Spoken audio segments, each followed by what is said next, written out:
many men are living without souls. Look around and you'll see them everywhere, in boardrooms and bars and politics and pulpits, in your neighborhood and perhaps even in your home. They function, they achieve, they speak and move through the world. But something essential is missing, a vital connection to life's deeper dimensions. This isn't metaphorical hyperbole. According to Carl Jung, there exists a profound psychological reality behind this shocking statement. When a man loses connection to what Jung called the Anima, the feminine soul image within his unconscious, he becomes a walking psychological ghost, cut off from his own inner wellspring of vitality, creativity, and emotional depth. Tonight, we continue our exploration of Jung's revolutionary psychology by examining this critical concept. Building on our previous discussions of the shadow projection and the curse of consciousness, we now turn to something even more fundamental to psychological wholeness, especially for men in our modern world.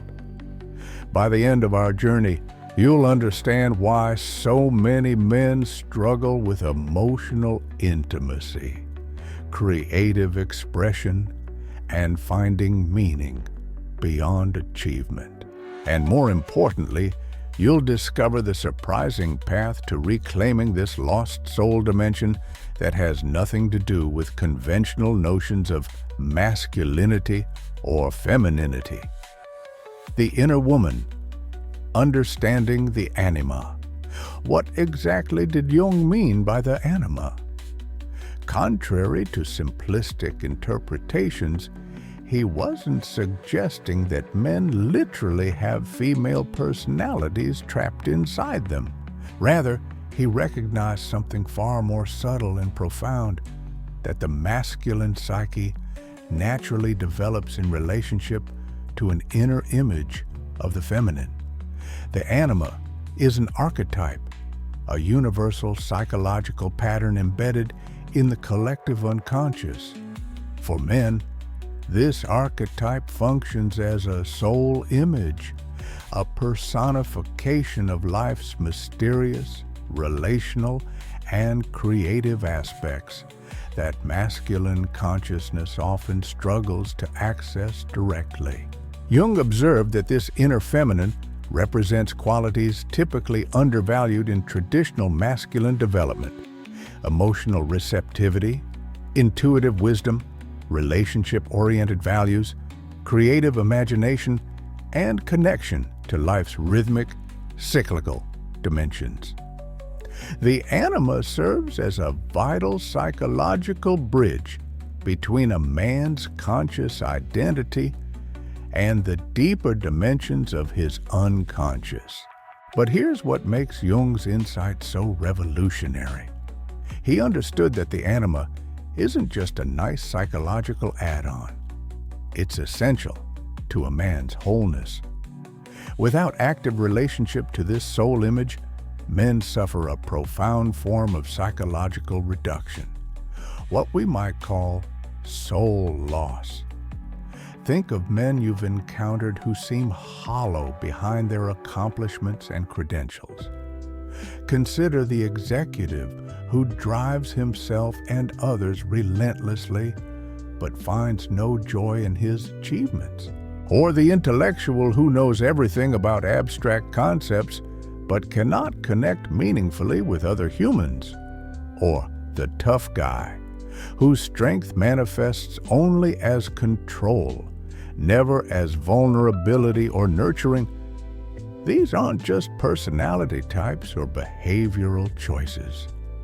From Jung's perspective, they represent different manifestations of anima loss. Men who have become disconnected from their inner feminine soul image, and therefore from life's qualitative dimensions.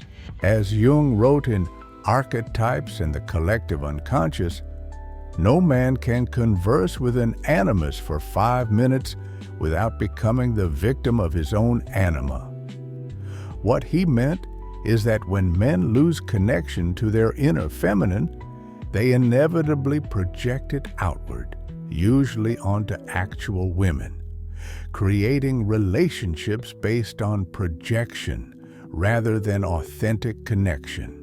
In our next section, we'll explore how this disconnect happens, the psychological and cultural processes that cause men to lose touch with their anima. But first, consider this question. Have you noticed the quality of soullessness in certain men you've encountered? What were the telltale signs that something vital was missing in their psychological makeup? The great disconnect, how men lose their souls. The disconnection from the anima doesn't happen accidentally. It occurs through specific psychological and cultural processes that systematically sever a man's relationship with his inner feminine. This severance begins early. Watch a young boy, age 3 or 4, and you'll likely see a being who moves fluidly between traditionally masculine and feminine qualities. He can be assertive and receptive, logical and intuitive, independent and relational. His emotional range is wide, his creativity flows naturally, and his capacity for tenderness exists alongside his impulses toward rougher play. Then the shaping begins. Well-meaning parents, teachers, peer groups, and cultural messages start to prune away what doesn't fit the masculine ideal of their particular culture. Big boys don't cry. Don't be a sissy. Man up.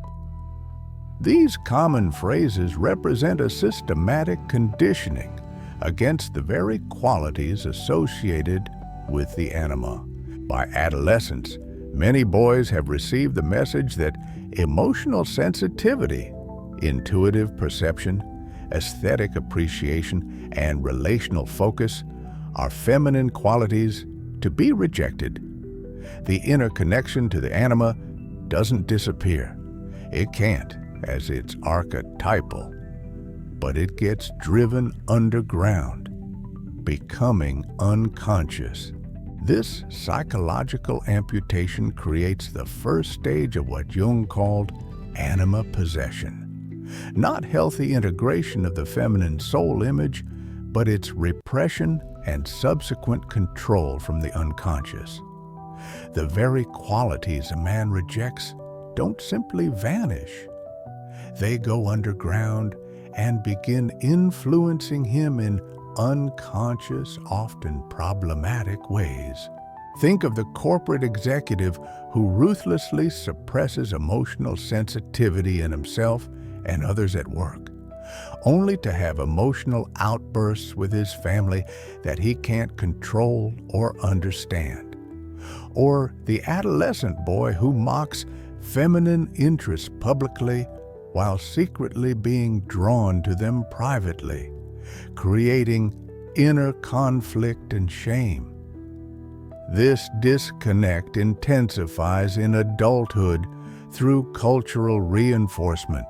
Modern society, despite progress in gender equality, still largely encourages men to define themselves through achievement, control, rationality, and autonomy, while devaluing receptivity, emotional depth, intuitive wisdom, and relational connectedness.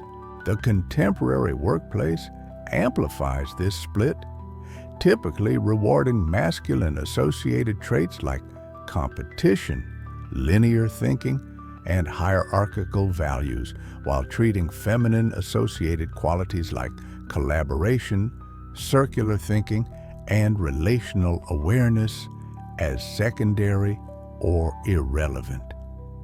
Even many spiritual and religious traditions, which might ideally facilitate soul connection, often reinforce this split. They present divinity in predominantly masculine terms and emphasize transcendence of earthly, bodily, and emotional realities, all aspects traditionally associated with the feminine. The result? Millions of men who function effectively by external standards, but who have lost connection to their inner feminine soul image, their anima. They are, in Jung's provocative formulation, men without souls. In the next section, we'll explore the symptoms of this anima loss, how to recognize when a man has become disconnected from his psychological soul. But first, reflect on this question. What forces in your own life or in the lives of men you know have contributed to disconnection from the qualities Jung associated with the anima? The empty shell. Signs of anima loss. How do we recognize a man suffering from anima loss? What are the psychological symptoms of this soul disconnection? Jung identified several distinctive patterns that manifest when a man loses touch with his inner feminine. First, and perhaps most fundamental, is emotional constriction. Not simply the stereotypical male stoicism, but a profound alienation from the full spectrum of human feeling. The man with a disconnected anima doesn't just control his emotions, he often can't access them at all. He may recognize anger, particularly when it manifests as irritation or criticism, and perhaps competitive drive. But the subtler emotional palette, vulnerability, tenderness, wonder, grief, longing, empathic resonance remains largely unavailable to conscious awareness. Consider the character of Don Draper from Mad Men. Outwardly successful, but emotionally barren, seeking connection through conquest rather than vulnerability. Or think of Ebenezer Scrooge before his transformation, a man whose emotional life had contracted to the point where only irritation and contempt remained accessible to him. Second is relational poverty, difficulty forming deep, authentic connections with others. Without the anima functioning as psychological intermediary, other people become objects to be managed rather than subjects to be encountered.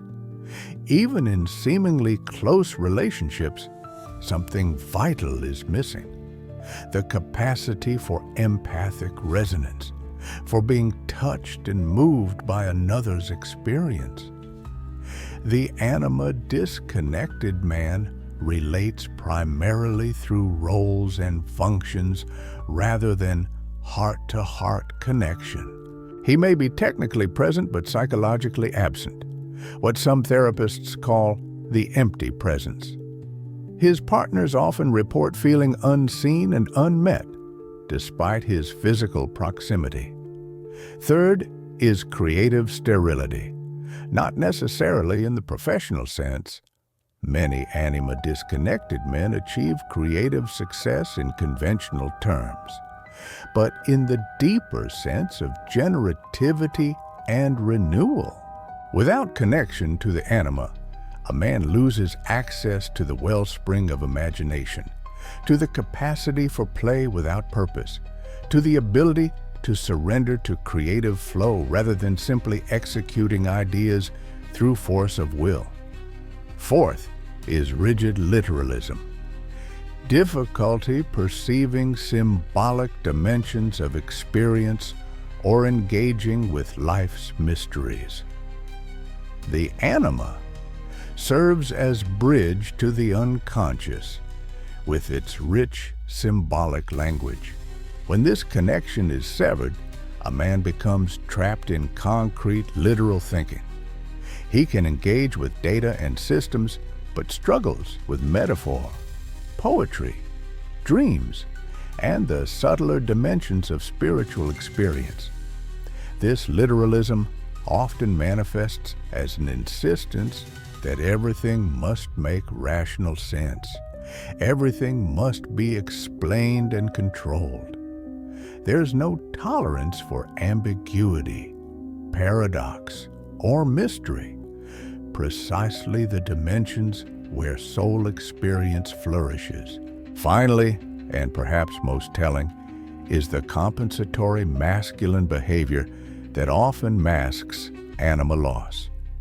Jung observed that the more disconnected a man is from his inner feminine, the more likely he is to overemphasize conventionally masculine behavior, dominance displays, emotional control, competitive achievement, rational certainty, as if unconsciously trying to convince himself and others that these alone constitute a complete human being. Consider the stereotype of the alpha male, whose strength manifests only as domination, never as nurture, whose courage appears only as conquest, never as vulnerability, whose intelligence functions only as mastery, never as receptivity to the unknown. This isn't authentic masculine power, but its insecure shadow, masking the absence of integrated anima qualities. As Jung wrote in Aspects of the Feminine, the impact of the archetype makes itself felt in the irresistible compulsion which it exerts upon the conscious mind. There is, therefore, a danger of falling completely under its influence, and this is what actually happens when the conscious mind has no well-developed functions with which to counter this influence. In our next section, we'll explore the consequences of anima loss, both for the men who experience it and for the world shaped by their influence.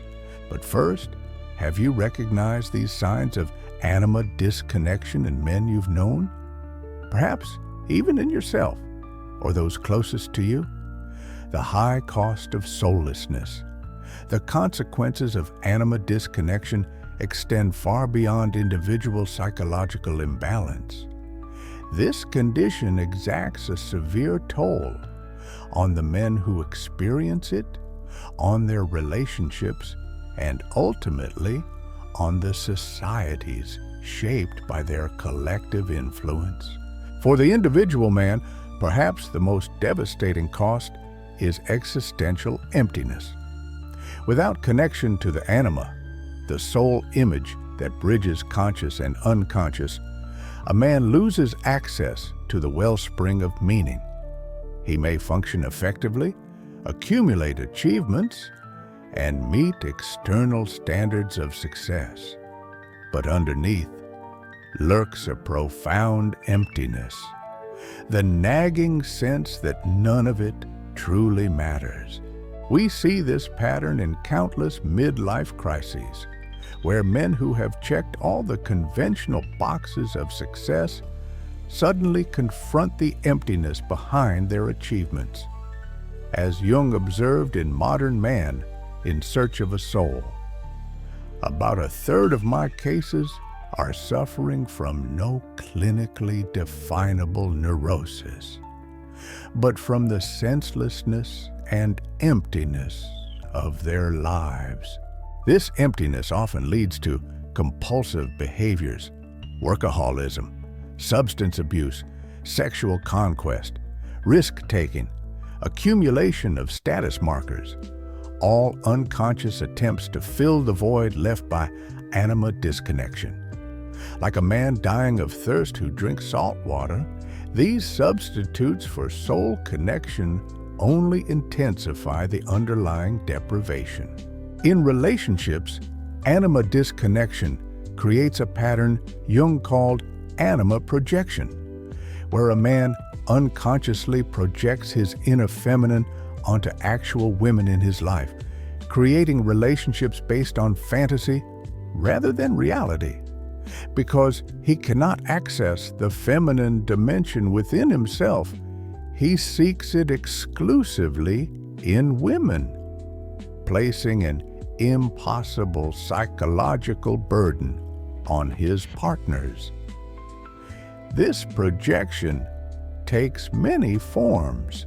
Sometimes it's idealization, expecting a woman to embody perfect maternal nurturing inspiration or wisdom. Other times, it's demonization, blaming women for emotional qualities the man has disowned in himself. Often, it oscillates between these extremes, with the same woman alternately placed on a pedestal and vilified when she inevitably fails to match the projected image. Either way, authentic relationship becomes impossible. The man isn't relating to the actual woman, but to his projected anima. And because no real woman can perfectly match an archetypal projection, disappointment and resentment inevitably follow. Beyond individual and relational consequences, anima disconnection shapes culture and society. Consider how many of our social institutions have been designed and led predominantly by men operating from this disconnected state. Is it any wonder that these systems often emphasize abstract principles over human impact, competition over collaboration, achievement over sustainability, and control over receptivity? From environmental exploitation to dehumanizing bureaucracies, from epidemic loneliness to spiritual materialism, many of our most pressing collective challenges reflect, at least in part, the consequences of decision-making dominated by anima-disconnected consciousness. As Jung warned in The Undiscovered Self, our world has become so dominated by the psychological underworld that we can ask ourselves in all seriousness whether the conscious mind of modern man is still in a position to reign over the demonic forces of the unconscious. But there is hope. In our next section, we'll explore Jung's vision of anima integration, the path by which men can recover connection to their psychological souls. Before we continue, though, consider this. How have you personally experienced or witnessed the consequences of anima disconnection in your life or community? Reclaiming the soul, the path of anima integration. Despite the prevalence of anima disconnection in our culture, Jung emphasized that reconnection with this soul dimension is always possible. The path isn't simple or straightforward. It requires facing cultural conditioning, confronting psychological defenses, and venturing into unfamiliar interior terrain. But it offers the possibility of genuine psychological wholeness. The journey toward anima integration typically unfolds through distinct stages, each presenting its own challenges and gifts. The first stage often begins with crisis, what Jung called the defeat of the conscious attitude. This might take the form of a relationship breakdown, career disillusionment, health challenge, or simple existential emptiness that can no longer be ignored. The strategies and defenses that maintained anima disconnection stop working, creating an opening for deeper psychological work. For David, a high-achieving physician I worked with, this crisis came when his wife of 20 years announced she was leaving because she couldn't spend another day with someone who wasn't really there. Despite his professional success, his emotional absence had created an unbridgeable gulf in his marriage. This painful wake-up call initiated his journey toward Anima reconnection. The second stage involves conscious acknowledgement of the inner feminine, recognizing the Anima not as a threat to masculine identity, but as a vital complement to it. This often requires challenging deeply held beliefs about what constitutes masculine strength and worth. For David, this meant acknowledging that his lifelong suppression of emotional vulnerability wasn't being strong, but was actually a fear-based defense that had impoverished his life and relationships.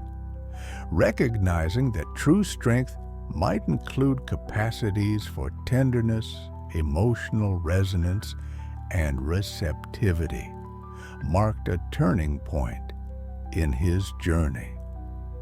The third stage focuses on active engagement with Anima expressions, both internal and external. Internally, this might involve working with dreams, where the Anima often appears as a feminine figure, active imagination, Jung's technique for dialoguing with unconscious figures, or creative expression that bypasses rational control. Externally, it means developing what Jung called feeling values, the capacity to engage with people, nature, and culture in ways that emphasize relationship rather than utility, qualitative experience rather than quantitative measurement, and receptivity alongside activity. For many men, including David, this stage involves discovering or rediscovering activities that nurture soul connection, creating or appreciating art, engaging with nature beyond conquering it, relating to others outside of functional roles, or exploring spiritual practices that embrace mystery rather than certainty. The fourth stage represents genuine Anima integration, not merger with the feminine principle, which would simply swap one imbalance for another, but conscious relationship with it. The goal isn't for men to become feminine, but to develop what Jung called psychological androgyny, the capacity to access both masculine and feminine qualities as the situation requires. This integration manifests as a profound psychological shift. Emotions become sources of information and connection rather than threats to control. Relationships transform from role-based transactions to authentic encounters. Creativity flows from receptivity as well as agency. Spiritual life embraces mystery alongside understanding. For David, integration emerged gradually as he developed capacity for emotional vulnerability, discovered joy in activities without practical purpose, renewed his spiritual life beyond intellectual constructs, and built relationships based on authentic presence rather than achievement or function. The masculine qualities he had always valued, strength, clarity, purpose, rationality, didn't disappear. Instead, they were complemented and humanized by their feminine counterparts. Tenderness, intuition, relatedness, emotional depth. He became not less of a man, but more of a complete human being. This integration process isn't a one-time achievement, but an ongoing dance. As Jung noted, the Anima is an archetypal force that requires continuous conscious relationship. Integration doesn't eliminate the tension between masculine and feminine principles, but creates capacity to hold and value both. In our final section, we'll explore practical approaches to anima reconnection in everyday life. But first, consider this. Have you witnessed examples of men who seem to have achieved some degree of anima integration? What qualities distinguish them from those still disconnected from this soul dimension? The ensouled man. Practical steps toward anima integration. How does a man begin the journey of anima reconnection in practical terms? What concrete steps can initiate the return of the soul? Jung identified several pathways that remain profoundly relevant today. First is developing emotional literacy, learning to recognize, name, and express the full spectrum of human feelings.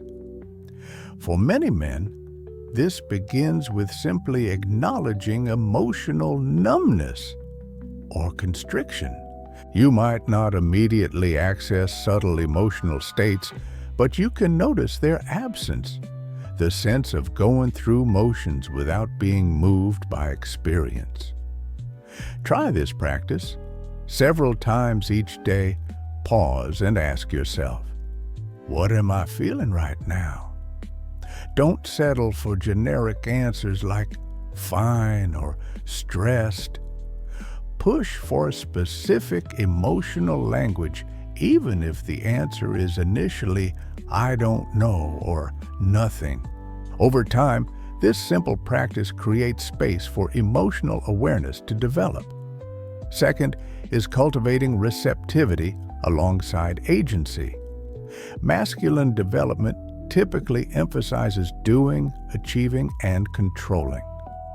Anima reconnection requires balancing these capacities with being, receiving, and allowing. This isn't about abandoning purposeful action, but complementing it with receptive awareness. Practice purposeful receptivity through activities that require surrender to something beyond your control. Listening deeply to music, immersing yourself in nature, engaging in contemplative practices, or participating in creative flow states where you follow inspiration rather than forcing outcomes. Third is honoring relationship for its own sake, not merely for function or outcome. The anima represents the soul's relational capacity, the ability to value connection itself, rather than just what connections provide or produce. Experiment with relating to others outside of roles and functions. Can you engage with colleagues beyond work objectives? Can you meet family members as individual humans rather than through familial roles? Can you value friendship for the connection itself rather than for networking or practical support? Fourth is developing capacity for symbolic thinking alongside literal understanding. The anima connects conscious awareness to the symbolic language of the unconscious. Reconnecting with this dimension requires valuing non-literal modes of comprehension. Engage regularly with symbolic forms of expression, poetry, visual art, music, myth, dreams, ritual. Don't focus on analyzing or figuring out the meanings. Instead, allow yourself to be affected by the experience.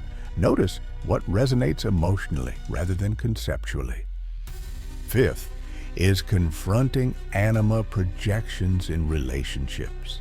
As we discussed earlier, disconnection from the inner feminine leads to projecting it onto actual women, creating relationships based on fantasy rather than reality. Start noticing when you idealize or demonize women in ways that might reflect your own inner dynamics. Ask yourself, Am I relating to this person as she actually is, or to qualities I've projected onto her? Am I expecting her to carry psychological functions I've disowned? Sixth is engaging with the natural world in non-instrumental ways. Nature has traditionally been associated with feminine principles, rhythmic cycles, creative fertility, interconnected systems, embodied wisdom. Reconnecting with nature beyond conquering or using it can facilitate anima integration. Spend time regularly in natural settings without agenda or purpose, not hiking for exercise or camping for challenge, but simply being present with the living world.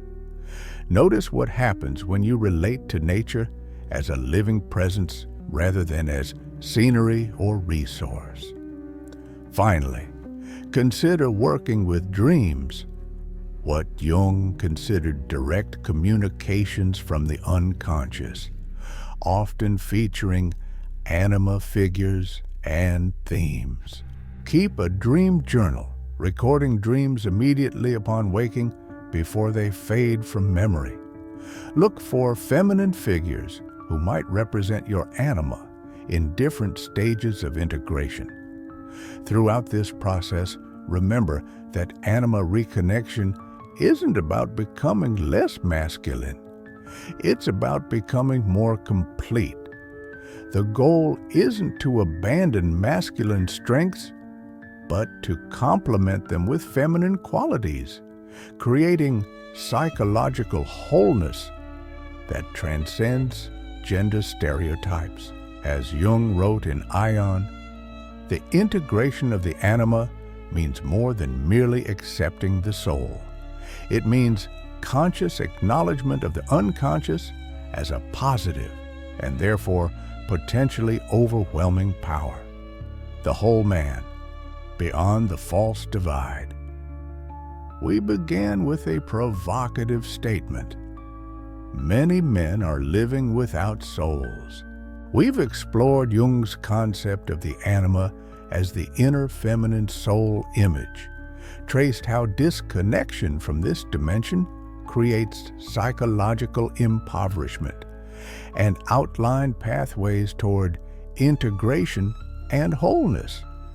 Now we arrive at the deeper revelation behind Jung's understanding of the anima, one that challenges fundamental assumptions about masculinity and femininity themselves. The division between masculine and feminine qualities that underpins anima disconnection isn't natural or inevitable. It's a cultural construction that artificially separates complementary aspects of human wholeness, impoverishing both men and women in the process. When we classify emotional sensitivity, intuitive wisdom, relational focus, and receptivity to life as feminine, and therefore as somehow foreign to authentic masculine identity, we create the very split that leads to soul loss in men.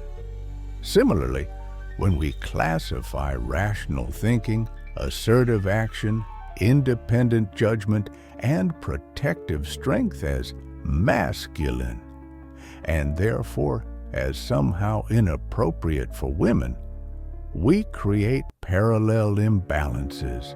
The truth is that these qualities aren't inherently gendered. They're universal human capacities available to all people regardless of gender identity. What Jung called the anima isn't feminine in any essential sense. It's simply the constellation of human qualities that particular cultures have arbitrarily designated as not masculine. This understanding transforms how we think about anima integration. The goal isn't for men to connect with their feminine side as if incorporating something foreign. It's to reclaim disowned aspects of their full humanity that have been artificially sectioned off by cultural conditioning. The truly whole man isn't in touch with his feminine side. He's simply a complete human being who can access the full spectrum of human capacities as circumstances require. He can be strong and tender, rational and intuitive, independent and connected, assertive and receptive. Not because he has incorporated something foreign to his nature, but because he has transcended false limitations on his humanness. This integration creates what Jung called individuation, becoming the unique, whole individual you were meant to be, beyond collective stereotypes and conditioned limitations. It's the difference between the genuine uniqueness of a fully developed personality and the false differentiation of gender stereotypes. The man who has integrated his anima doesn't become less distinctive as a person.